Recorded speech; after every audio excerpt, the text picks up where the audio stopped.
साल 1939 में लिखे गए उपन्यास ब्लैक नार्सिसस पर कुछ साल बाद फिल्म बनी थी। अब वही कहानी टीवी पर दिखाई जा रही है। रूमर गॉर्डन के उपन्यास ब्लैक नार्सिसस की शुरुआत में ऐसा कुछ भी नहीं है जिससे लगे कि इस पर बनी फिल्म को सेंसर किया गया होगा, पाबंदी लगाई गई होगी और दुनिया के महान निर्देशकों में से एक मार्टिन स्कॉर्सेस ने उसे सही मायनों में कामुक फिल्म माना होगा। उस फिल्म को अंग्रेज निर्देशक माइकल पॉवेल और हंगरी में पैदा हुए लेखक निर्माता एम्ब्रिक प्रेसबर्गर ने बनाया था। वही कहानी अब टीवी पर दिखाई जा रही है, जिसे बीबीसी और एफएक्स प्रोडक्शन ने मिलकर बनाया है। यह गॉर्डन की तीसरी किताब और पहली बेस्ट सेलर थी। आलोचकों ने इसे सुंदर, सूक्ष्म और ताजगी भरा हुआ बताया था। अब 3 भाग में बने टीवी संस्करण की लेखिका अमांडा कोए का कहना है कि वह इसे द शाइनिंग विद द नर्न्स समझती हैं। 90 साल की उम्र में गॉर्डन का निधन 1998 में हुआ था। वह इंग्लैंड में जन्मी थीं, लेकिन उनके बचपन का बड़ा हिस्सा भारत में बीता था। उनके पिता यहाँ एक स्टीमर कंपनी का प्रबंधन करते थे। ब्लैक नार्सिसस गॉर्डन की सबसे मशहूर किताब है। इसकी एक वजह इस पर 1947 में बनी फिल्म की लोकप्रियता है। यह कुछ एंग्लो कैथोलिक ननों की कहानी है, जिनको दूर दराज के हिमालय पर 8000 फीट की ऊंचाई पर बने महल में भेज दिया गया था। उनको देसी लोगों के लिए एक स्कूल और दवाखाना खोलने के लिए कहा गया था, भले ही वे लोग चाहें या ना चाहें। युवा लेकिन कम तजुर्बे वाली सिस्टर क्लॉडक को इस मिशन की प्रमुख बनाया गया था। ननों में सिस्टर रूथ को संभालना सबसे मुश्किल था। यह महल एक गहरी खाई के किनारे पर बना था। वहां तेज हवाएं चलती थीं। स्थानीय लोग इस महल को महिलाओं के घर के रूप में जानते थे, क्योंकि यहाँ पहले उस जगह के राजा ने अपना हरम रखा था। वहाँ कई आत्माएं भटकती थीं। इस महल में रहते रहते वे सांसारिक इच्छाओं से घिर जाती हैं।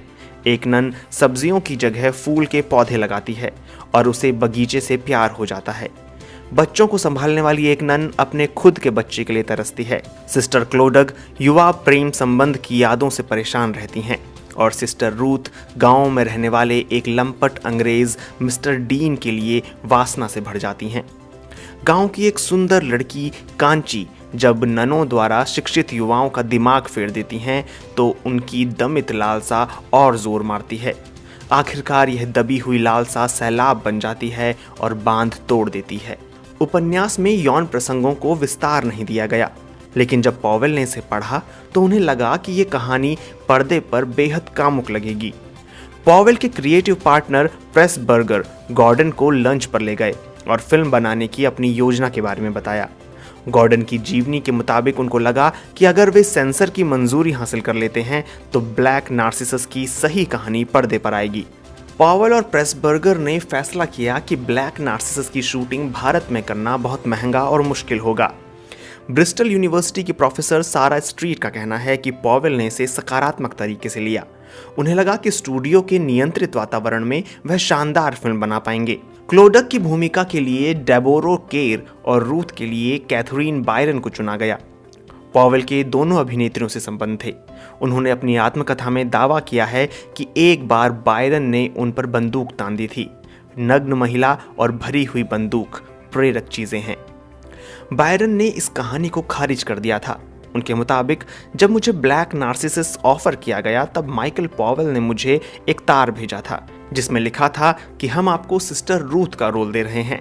मुश्किल यह है कि आपको ऐसी भूमिका आगे कभी नहीं मिलेगी। वह कमोबेश सही थे। फिल्म रिलीज होने के कई साल बाद तक लोग आज भी बायरन को सन की नन के रूप में याद करते हैं।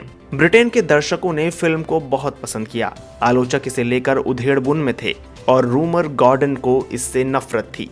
फिल्म को शुरुआत में आयरलैंड में प्रतिबंधित किया गया, क्योंकि सेंसर बोर्ड को लगता था कि यौन माहौल से भरी फिल्म से कॉन्वेंट जीवन का मजाक बनेगा। 1970 के दशक में इसकी दोबारा समीक्षा हुई और अब इसे क्लासिक माना जाता है।